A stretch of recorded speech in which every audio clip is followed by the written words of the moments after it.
I have my 5 points as requested. My first is start, and I'm going to give you examples of each of them in my own life, just to have some context for you. Start with who you are. What do you seek deep down? And why is that there? In my case, grade school, I would come to the defense of the guy that stuttered and was picked on, and somebody else who was not treated very well at home and other people fought with. I have no idea why, it just was. Later on in life, and still in below 20, was very attracted to the order of the universe. You know, what really made it right? Understand the end you have in mind, personally and professionally.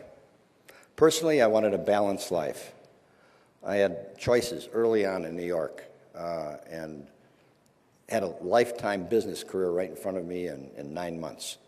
And I said, I don't want the lifestyle here. I want a balanced life. And I want Jesus to be the center of that, the example of Jesus. Professionally, I wanted an ethical model.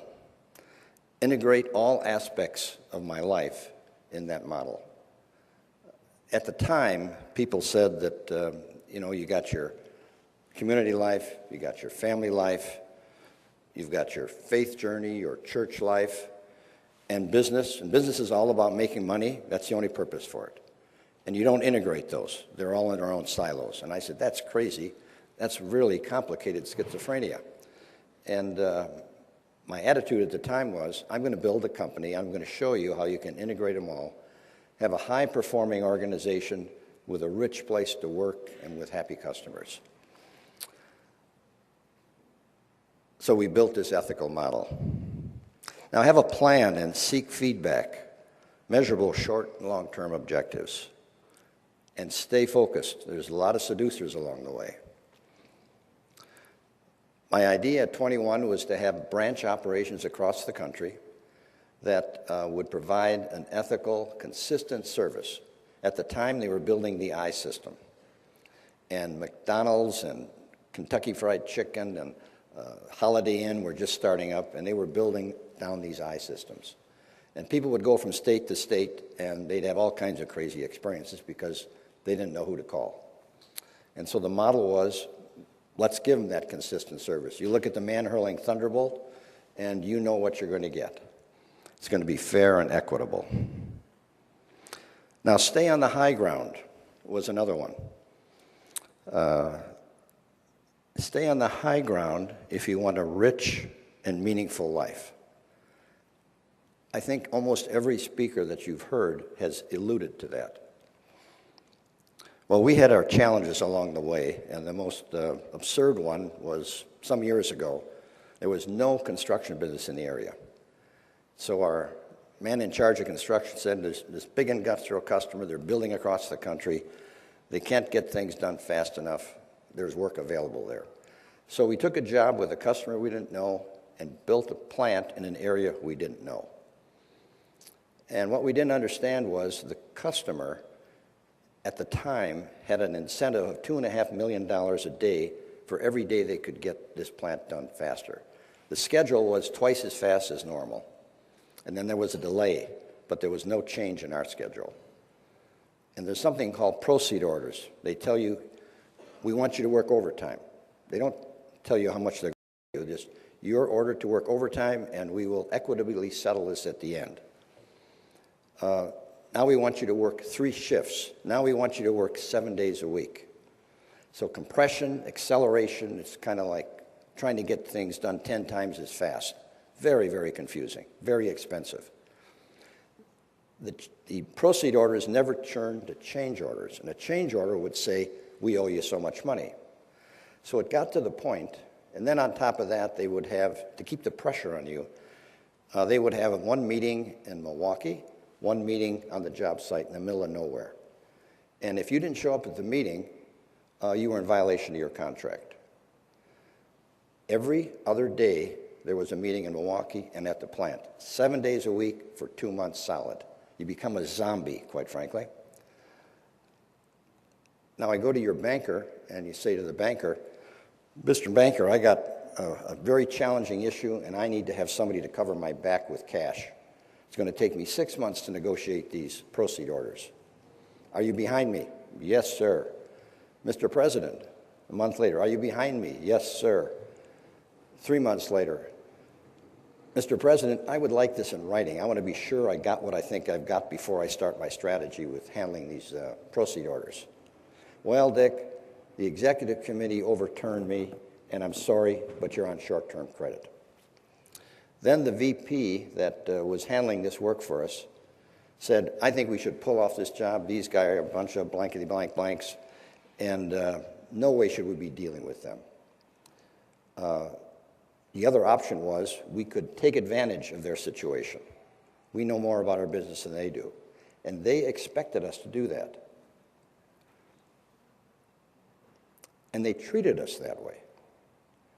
But I said, no, we're not going to do that. We're going to stay on the high ground. And he was so disturbed over this that he left the company. Well, it all worked out. We stayed on the high ground. We worked it out. But in a part of this, and this usually happens this way, our daughter got spinal meningitis. She didn't die, coma for days, but she lost her hearing. Then the whole school system, this is a very young girl. And my mother was dying of cancer. So when things come, they come all at once, and that's when your grounds, what you're based on, your foundation will be tested. Fifth one, have a purpose greater than yourself, personally and professionally. Well, my personal and my professional were combined as one. There is no, I can't disconnect. It's the way I live. And we have no salespeople in the company, and there's no advertising. But we do have, I have a couple extreme examples to give you to validate that our customer satisfaction is 9.1 to 9.2 year after year on a 10-point scale. Tens of thousands of customers. We're in a service and in a construction business. An attorney called me some years ago and said, Mr. Pieper, you don't know who I am, but when I was a little kid, my mom had so much faith in your electricians that when she was in a bind during the day for a babysitter, she would call out your electricians. Another extreme customer story. Pieper Electric, you have messed up and there's a warranty work due on this work you've done for us. Well, we'll take care of that, ma'am. What is it exactly? We go out and look on the job. We cannot find any invoice for this work that we're doing in your place. And this was a plant. We can't find any. Well, absolutely you did that work. Well, do you have an invoice for it? No, I don't, but absolutely you did that work. And this customer was absolutely convinced that we had done the work that, in fact, we knew somebody else had done. But they felt so strongly about it that we just took care of the warranty work on somebody else's work. Another byproduct of all this, you've heard of the golden rule. We have two questions in our annual employee survey. They are, does your fellow workers treat you as you would like to be treated? And does the company treat you as you would like to be treated? And 90+% of the people in the company say yes to both of those. Safety is a very important, we say it's number one in the company, and we practice it that way. Our safety record, and we have a risk environment. It's safer to be at work in our company than it is in any other part of your life. We normally double or triple 100% better to 200% better than the industry averages in safety.